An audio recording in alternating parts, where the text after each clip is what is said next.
ዛሬ ይህንን ብርሃን እያበራን እንሂድ። በቃ ዋጋ የሚያስከፍለው ብዙ ሊሆን ይችላል፣ ግን የፈለገ ወደ ውጭ ብንጣል እግዚአብሔር ይመስገን። እንዴት አይኖች እንዴት ተከፈቱ የሚለው ጥያቄ፣ ሁለተኛው ጥያቄ ኢየሱስን ለማስተዋወቅ የሚያመች ነው። መጽሐፍ ቅዱስ በእጃችሁ ይዛችሁ ሲያዩአችሁ ከዚህ ነው የሚጀምረው። እንደገና ሰላምታችሁ እግዚአብሔር ይመስገን የሚል ገና ሲለወጥ ትህትናን ስታሳዩ፣ ሲሰድቧችሁ መልሳችሁ ስትመርቁ ምንድነው በእነዚህ ሰዎች ላይ ያለው በዚህ ወንድም በዚህ እህት ወይም በዚህ ሰው ላይ የመጣው ለውጥ ምንድነው የሚሉ ነገሮች ሲመጡ እንዴት ነው እንደዚህ ልትሆን የቻልከው የሚል ጥያቄ አብሮ ይመጣል እና እድሉን መጠቀም ነው። በቃ የሚያውቀውን ያህል ነው። አሁን ይሄን ያህል ከዘዳግም ከዘፍጥረት እስከ ዘዳግም መጥቀስ አላስፈለገው ወይም ከመዝሙራት እንዲጠቅስ አይጠበቅበትም። ይሄ ሰው ከመወለዱ ጀምሮ እውር ሆኖ የኖረው መጽሐፍ ቅዱስ ምናልባት ሲነበብ ሰምቶ ካልሆነ በቀር መቼም አንብቦ አያውቅ። ሲሰበክ ሰምቶ እንደሆነ እንጃ። የተደራጀ ነገር አይጠበቅበትም። ግን በወቅቱ ዝና የወጣለት ኢየሱስ የሚባል ሰው በቃ በሱ ደረጃ አይኖቼን በምራቁ አድርጎ ጭቃ ቀባና ወደ ሰሊሆም መጠምቂያ ሄደህ ታጠብ አለኝ። ሄጄ ታጥቤ አየሁ አለ። በቃ ያደረገውን በቃ ቀላሉን የሚያውቀውን ነገር ተናገረ። የምናውቀውን ነገር መናገር በሕይወታችን ከመጣው ለውጥ አንጻር እንዴት በዛች ተርኒንግ ፖይንት በዛች የለውጥ ሰዓት ላይ የእግዚአብሔር ብርሃን በሕይወታችን እንዴት እንደበራ የገባንን ነገር ማስተዋወቅ፣ ማካፈል፣ ይህንን ነው የሚያስተምረን። በሕይወታችን ስለመጣው ለውጥ ላገኘናቸው ሰዎች ከክርስቶስ ያገኘነውን ብርሃን ማሳየት፣ ማብራት። እንደዛ ነው ያደረገው ይሄ ሰው። ከዛ በምንም መንገድ ይሁን ያንን ኢየሱስን መታወቅ ፈለጉ ወይ ማየት ፈለጉ። ያ ሰው ወዴት ነው የሚል ጥያቄ መጣ። ስለዚህ ምን እየሆነ ነው የዚህ ሰው ታሪክ? ኢየሱስን በየደረጃው ከፍ ከፍ አድርጎ እያስተዋወቀ ነው ያለው።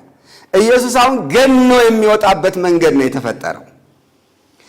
መንገድ ላይ ሲለምን በነበረ ምንም በሌለው ከመወለዱ ጀምሮ አይቶ የማያውቅ ሰው፣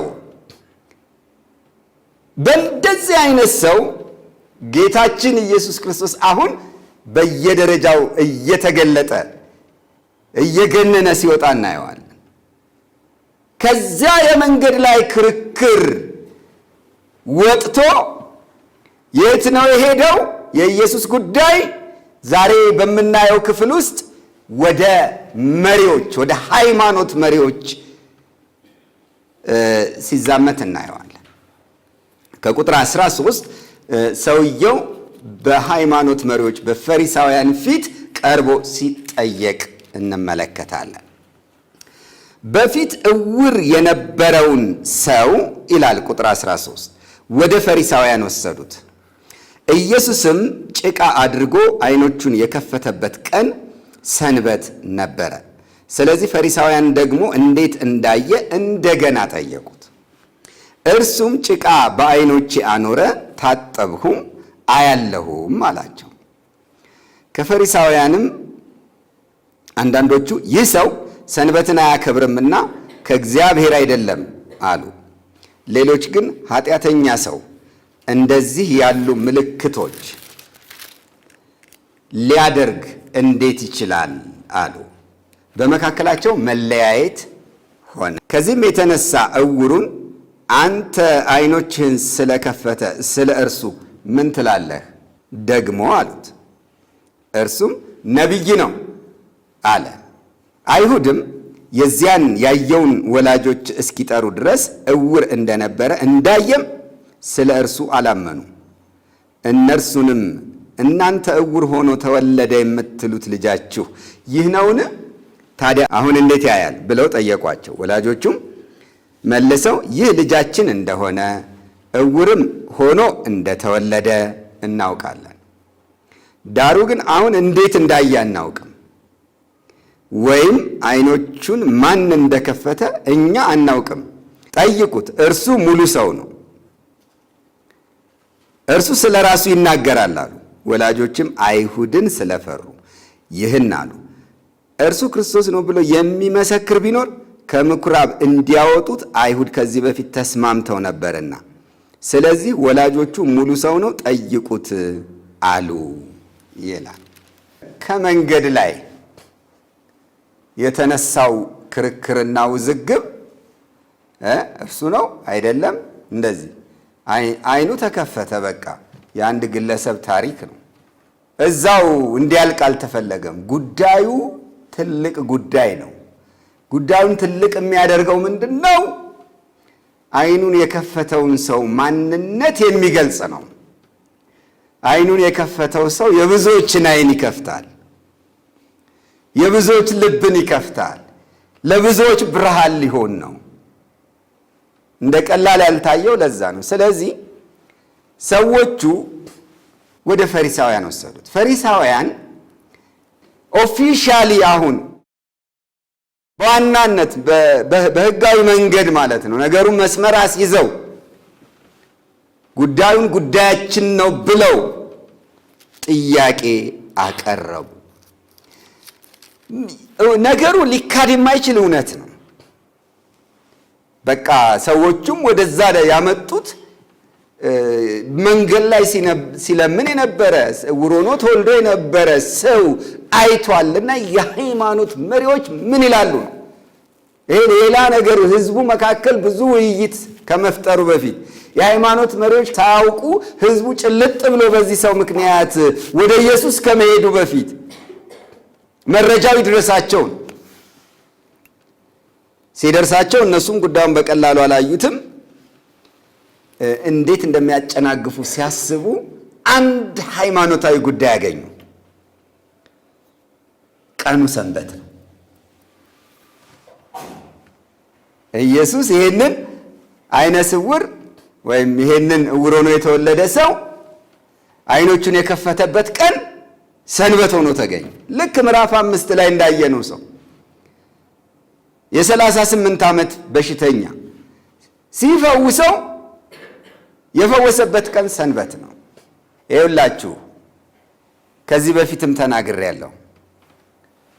የሕጉ ባለቤት ራሱ ከሕጉ በላይ ሕግ ነው። ይሄንን ሕግ የሰጠው እሱ ከሆነ እሱ በዛ ሕግ ላይ የፈለገውን ነገር ቢያደርግ እኮ ባለቤት ነው አይደል? ባለቤት በስጋ የተገለጠ አምላክ ነው። ያኔ እነ ሙሴን በቁጥቋጦ ያነጋገረው እርሱ ነው። እኔ ነኝ ባዩ ነው አሁን በፊታቸው ያለው። ስለዚህ በሰንበት ቀን የዓለም ብርሃን ሆኖ ለመገለጥ ስለፈለገ በዚህ ቀን ይህን ሰው መፈወስ መለኮታዊ ስልጣንም ብቃትም አለው ጌታችን ኢየሱስ ክርስቶስ። እነሱ ግን እንደ አንድ ናዝራዊና ገሊላዊ ስለሆነ የሚያዩት በቃ አሁን ይህችን አገኙ። በሰንበት ቀን ነው የፈወሰው፣ ስራ ሰርቷል፣ ሰንበትን ሽሯል። ስለዚህ ከእግዚአብሔር አይደለም አሉ። ግን መላሾቹ ምንድን ነው ያሉት? ሌሎቹ ሁለተኛው ክፍል አሁን ሲለያዩ ነው የምንመለከተው። ኃጢአተኛ ሰው አሉ። ሌሎቹ ግን ኃጢአተኛ ሰው እንደዚህ ያሉ ምልክቶችን ሊያደርግ እንዴት ይችላል? ያደረገው አንድ ምልክት ነው አይደል? አይን አበራ። በቃ እዚህ ጋር አንድ ምልክት ነው ያለው። ግን ሲጠቅሱ ያሉት ምንድን ነው? ኃጢአተኛ ሰው እንደዚህ ያሉ ምልክቶችን ሊያደርግ እንዴት ይችላል ሲሉ በቃ ሲያደርግ የኖረውን በሙሉ በሌሎቹም ተአምራት አይምሯቸው ተይዟል ማለት ነው። የጌታ ኢየሱስ ክርስቶስን ማንነት እያገነኑ የመጡ ሌሎች ምልክቶችም እዚህ ውስጥ ተካተዋል። አሁን እነዚህ በምን ምክንያት ደጋፊ አይደሉ፣ አማኝ አይደሉ፣ ግን በህሊና ብቻ ነው የመለሱት። ኃጢአተኛ ሰው እንደዚህ አይነት ምልክቶችን እንዴት ሊያደርግ ይችላል? በቃ ለዚህ ጥያቄ መልስ መፈለግ ነው። ተገቢ ጥያቄ ነው። ኃጢአተኛ ሰው ሊያደርግ አይችልም። ስለዚህ ሰንበትን ባለማክበር ኃጢአተኛ ነው ልንለው አንችልም ማለት ነው። ቻሌንጅ አደረጓቸው። እዛው እርስ በርሳቸው ቋንቋቸው ተደበላለቀ። በኋላ ለዚህ ጉዳይ መልስ መስጠት ሲያቀታቸው ሰውየው እድል አገኘ። ደስ አይልም? ከዛ ምን አሉት? ከዚህም የተነሳ ነው የሚለው ዕውሩን አንተ ዓይኖችን ስለከፈተ ስለ እርሱ ምን ትላለህ? እንዴት ደስ የሚል! መጀመሪያ ኢየሱስ የሚባለው ሰው ብሎ ነበር አይደል? ኦኬ። አሁን ግን የማንነት ጥያቄ ተጠየቀ። የፈወሰው ኢየሱስ የሚባለው ሰው እንደሆነ ተናግሮ ነበር። ግን ከዚህ በመነሳት ይህን ሰው አስመልክቶ ምን ትላለህ? በእኛ በኩል ለሁለት ተከፍለናል። አንዳንዶቻችን ኃጢአተኛ ነው ብለናል፣ ከእግዚአብሔር አይደለም ብለናል፣ ኃጢአተኛ ነው ብለናል። ሌሎቹ ደግሞ እንዴት ኃጢአተኛ እንዲህ ሊያደርግ ይችላል እያሉ ነው።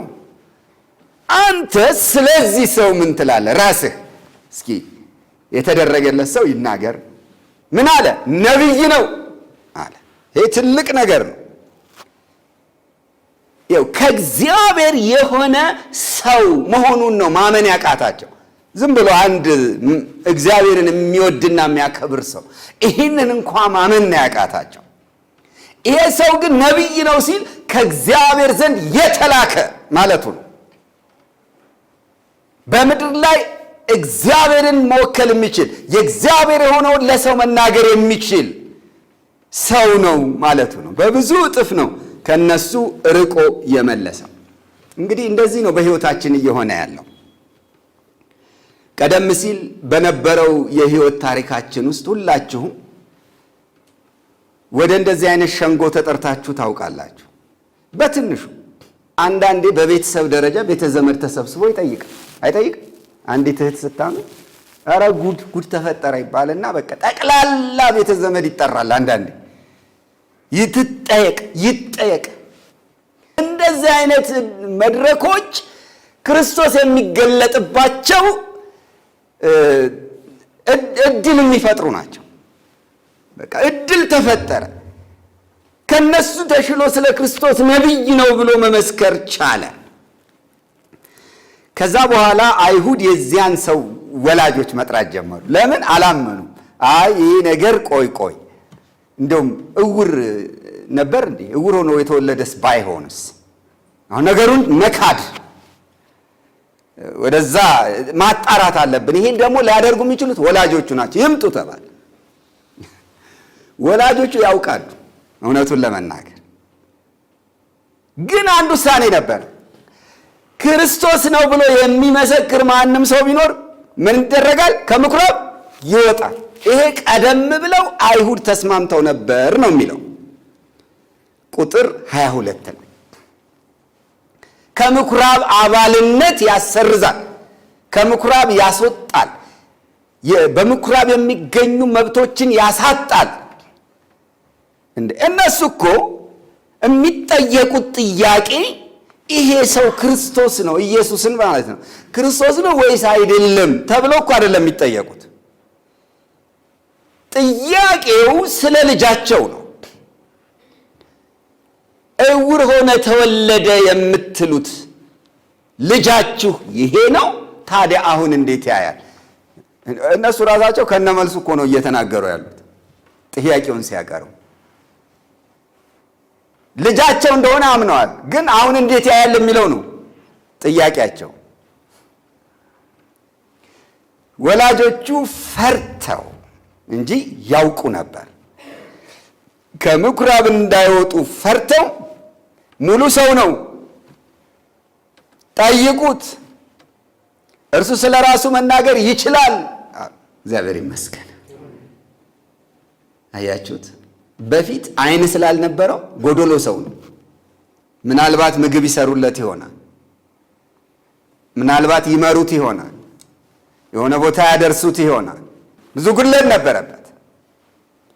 አሁን ሙሉ ሰው ነው፣ ያያል፣ ሰርቶ መኖርም ይችላል። ከዚህ በኋላ ከቤተሰቡ ጥገኝነት እና ከማንኛውም ሰው ጥገኝነት መላቀቅ የሚችል ሰው ሆኗል ይሄ ሰው። ስለዚህ ራሱን ይችላል፣ በራሱ እግር መቆም ይችላል። ይሄ እውነት ነው። ይህን ያደረገው ግን ኢየሱስ ነው። እግዚአብሔር የተመሰገነ።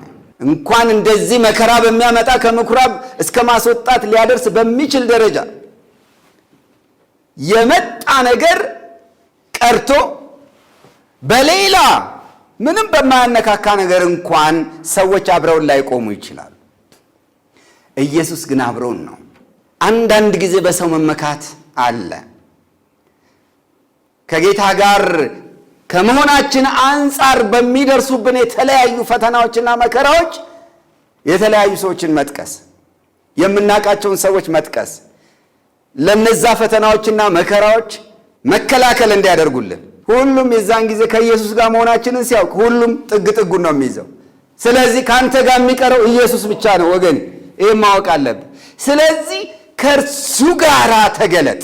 ይሄ ሰው ከእርሱ ጋር ተገለጠ። በቃ በጣም ደስ የሚል ነገር ነው። ሲጠየቅ ከቁጥር 24 በኋላ ያለውን ስታነቡ ከቁጥር 24 ስለዚህ ዕውር የነበረውን ሰው ሁለተኛ ጠርተው እግዚአብሔርን አክብር፣ ይህ ሰው ኃጢአተኛ መሆኑን እናውቃለን አሉት። በቃ አንድ መካድ ያልቻሉት ነገር ምንድን ነው? ዕውር ሆኖ እንደተወለደና አሁን እንዳየ መካድ አልተቻለም። ወላጆቹም ቢያንስ ይሄን አስቀምጠዋል። ይሄ ግልጽ ነው። ለውጡ የሚታይ ነው። ምልክቱ ግልጽ ነው። ማስረጃው ግልጽ ነው።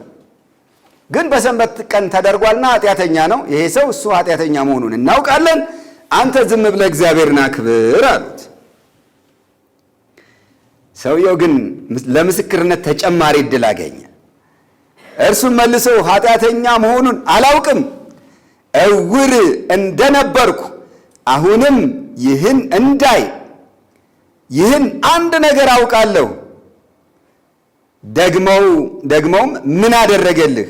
እንዴትስ ዓይኖችህን ከፈተ አሉት። ስንተኛው ነው አሁን ይህ ሲጠየቅ? ሶስተኛው አለ። እንዴት ዓይኖችህን ከፈተ? ተከፍቶ እያዩ እኮ። እርሱም መልሶ አስቀድሜ ነገርኳቸው። አሁን በቃ ሌላ አዲስ ነገር አይነት አስቀድሜ ነገርኳችሁ አልሰማችሁምም፣ ስለምን ዳግመኛ ልትሰሙ ትወዳላችሁ አለ። ጠየቀና እናንተ ደግሞ ደቀ መዛሙርቱ ልትሆኑ ትወዳላችሁ?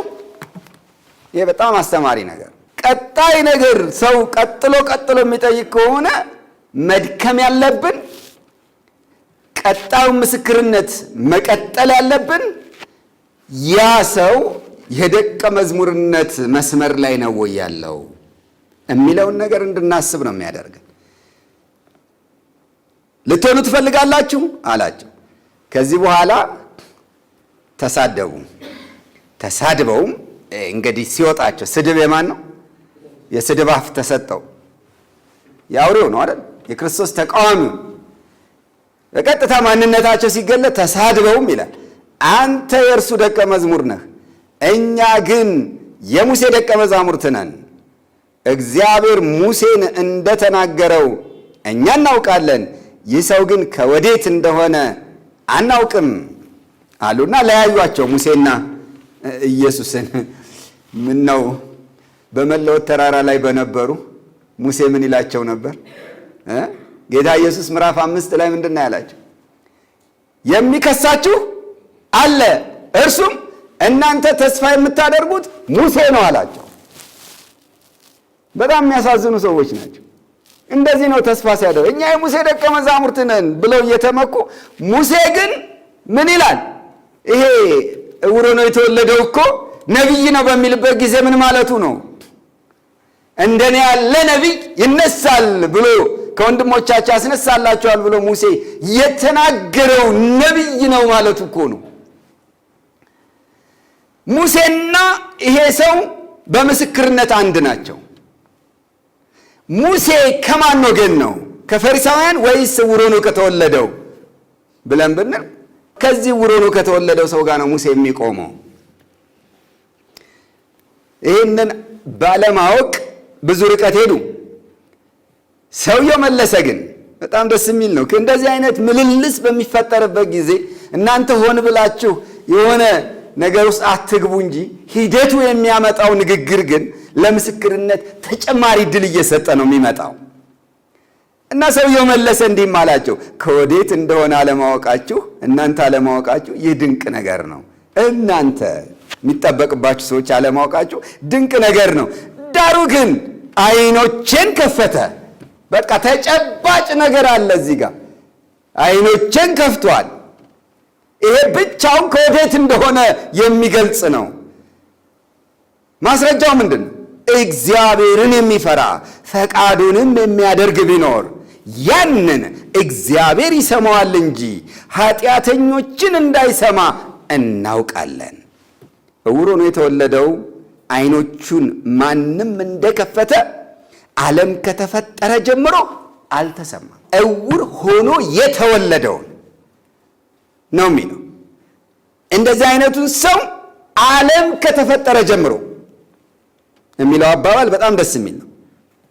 አልተሰማም ይላል። ለዚህ ነው ባለፈው ሳምንት ያልኳችሁ ይሄ ሰው ሆን ተብሎ ዓለም ከተፈጠረ ጀምሮ ዓለም እስከሚያልፍ ድረስ በዚህ ክፉ ዓለም ጨለማ ውስጥ ላሉ ሰዎች ሞዴል እንዲሆን፣ ማሳያ እንዲሆን፣ አብነት እንዲሆን ሆን ተብሎ የእግዚአብሔር ክብር እንዲገለጥበት የተቀመጠ ሰው እንጂ እሱ ወይም ወላጆቹ ኃጢአት አልሰሩ። በቃ ጌታ መጀመሪያ ተናግሮት፣ ለዛም ነው እድለኛ ያልነው። ይህ ሰው ከእግዚአብሔር ባይሆን ምንም ሊያደርግ ባልቻለም ነበር። እነሱ ከእግዚአብሔር አይደለም አይደል ያሉት ቅድም፣ ግን ከእግዚአብሔር ባይሆን ይሄን ማድረግ አይችልም ነበር። ከዛ በኋላ ያላቸው አማራጭ ያው መቼም ማስረጃ የሌለው ሰው ምንድን ነው? ስድብ። ያው አቅሙን ነው የሚጠቀመው፣ ስጋዊ አቅሙን። መልሰውም አንተ ሁለንተና በኃጢአት የተወለድክ አንተም እኛን ታስተምረናለህን አሉት። ከዛ ወደ ውጭም አወጡት ይላል። ያው መጨረሻው ውጭ ነው። የዕብራውያን መልእክት ምዕራፍ 13 ቁጥር 13 ምንድን ነው የሚለው? ነቀፌታውን እየተሸከምን ይላል። እንግዲህ ነቀፌታውን እየተሸከምን ወደ እርሱ ወደ ሰፈር ውጭ እንውጣ እና ስፍራችን ውጭ ነው። በቃ ሰውዬው ወላጆቹም ፈርተዋል እንዳይወጡ። ስለዚህ መነካካት አልፈለጉም። ስለዚህ ማን ነው የሚረዳው?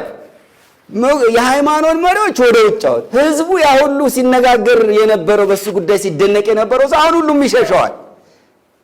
እና የት ነው የሚሄደው ይሄ ሰው? በጣም የሚገርም ነው። ኢየሱስም ወደ ውጭ እንዳወጡት ሰማ ይላል። ሲያገኙ አንተ በእግዚአብሔር ልጅ ታምናለህን አለው አይደል የሚለው ቁጥር 35። ከዛ ኢየሱስም እርሱም መልሶ ጌታ ሆይ በእርሱ አምን ዘንድ ማን ነው አለ። ኢየሱስም አይተኸውማል፣ ከአንተ ጋርም የሚናገረው እርሱ ነው ብሎ ራሱን ገለጠለት፣ በድምቀት ገለጠለት። በፊት ነቢይ ነው ያለው። መጀመሪያ ኢየሱስ የሚባለው ሰው ነበረ። ቀጥሎ በእድገት ነቢይ ነው አለ አይደል እንዴ?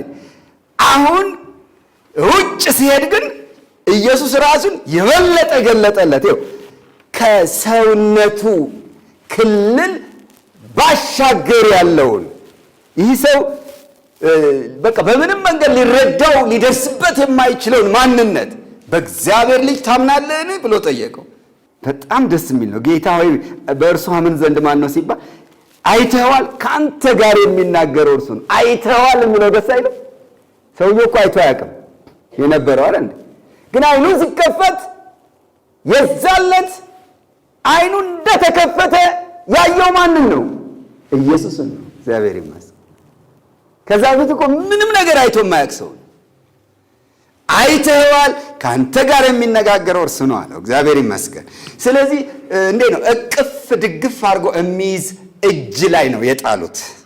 ሁለተኛ ቆሮንቶስ ምዕራፍ 6 ላይ ምንድን ነው ከመካከላቸው ውጡና የተለያችሁ ሁኑ ካለ በኋላ ርኩሱን አትንኩ ብሎ እኔም እቀበላቸዋለሁ ይላል። መውጣት በሚኖር ጊዜ ተቀባይ አለ። እቀበላቸዋለሁ ይላል። ለእኔም ወንዶችና ሴቶች ልጆች ትሆኑልኛላችሁ። ይሄው ኢየሱስ ተቀበለው ይሄን ሰውዬ። እግዚአብሔር ይመስገን። ወዲያውኑ ምን ተፈጠረ? ጌታ ሆይ አምናለሁ አለ። ሰገደለት ይላል። እግዚአብሔር ይመስገን። አምልኮ ጀመረ ወዲያው። አየ ንጹሕና ነውር የሌለበት አምልኮ ከፈለግን እንደዚህ ነው። ከምኩራብ ውጭ ነው ያለው። ኢየሱስ በሚገኝበት ነው። እዛ ቦታ ላይ እኮ ምን አለ? እስቲያስ መቅደስ የለ፣ ምን የለ፣ መሰዊያ የለ፣ ግን ኢየሱስ አለ። አለቀ። በኢየሱስ ክርስቶስ ስም ስትሰበሰብ ኢየሱስ አለ። እዚያ ስፍራ ላይ እግዚአብሔርን ማምለክ ትችላለህ፣ መስገድ ትችላለህ፣ በእውነትና በመንፈስ ማምለክ ትችላለህ። ዕብራውያን 13 ላይ ከወጡ ወዲያ ምንድን ነው የሚለው? የምስጋናን መስዋዕት የከንፈሮችን ፍሬ በእርሱ እናቅርብለት ይላል። ደግሞ እንደዚሁ ለሌላው ማካፈል፣ እንደዚህ ያለው መስዋዕት እግዚአብሔርን ደስ ያሰኘዋል ይላል። ውጭ ነው ይሄ ሁሉ መንፈሳዊ መስዋዕት በክርስቶስ ኢየሱስ የሚቀርብበት ቦታ ነው ከምኩራቡ ውጪ። ከዛ ባለፈው ያልነውን ጌታ ኢየሱስ አጠቃላይ ሲናገር ምን አለ? ሲደመድም ኢየሱስ የማያዩ እንዲያዩ፣ ይሄ ሰውዬ የሚያዩ እንዲታወሩ። ይሄኛው ከባድ ነው። እኔ ወደዚህ ዓለም ለፍርድ መጣሁ። ከፈሪሳውያንም ከእርሱ ጋር የነበሩት ይህንን ሰምተው እኛ ደግሞ ዕውሮች ነንን አሉ። ገባቸውና ነገሩ። ኢየሱስም ዕውሮች ብትሆኑ ኃጢአት ባልሆነባችሁም ነበር። ይሄ በሥጋ ዕውር መሆን። ችግሩ ግን ምንድን ነው? አሁን ግን እናያለን ትላላችሁ። ኃጢአታችሁ በእናንተ ይኖራል። የልባቸው ነው የታወረው። እያዩ ማያዩም የሚባሉት እነዚህ ናቸው። በማቴዎስ 13 ላይ ክብር ለእግዚአብሔር ይሁን። ብዙ ሰዎች በየስፍራው በዚህ ደረጃ አሉ። ያ ያሳዝናል። የክርስቶስ ኢየሱስ ብርሃን ሲገለጥ ወደዛ ብርሃን መጥቶ በብርሃን ለመጠቀም ያልፈለገ ወይም ዓይኑን የጨፈነ ሰው ምን ይደረጋል? እንግዲህ ዛሬ ይህንን ብርሃን እያበራን እንሂድ። በቃ ዋጋ የሚያስከፍለው ብዙ ሊሆን ይችላል፣ ግን የፈለገ ወደ ውጭ ብንጣል እግዚአብሔር ይመስገን በኢየሱስ እቅፍ ላይ ግን እንወድቃለን። ያ ስፍራ አመቺ፣ ያ ስፍራ እላይ ያደርሳል። እሱ ለእያንዳንዳችን ቤት ሰርቷል ወይም አዘጋጅቷል አይደል እንዴ? ከእሱ ጋር ለዘላለም ያኖረናል። የጌታ ጸጋ ይብዛላችሁ።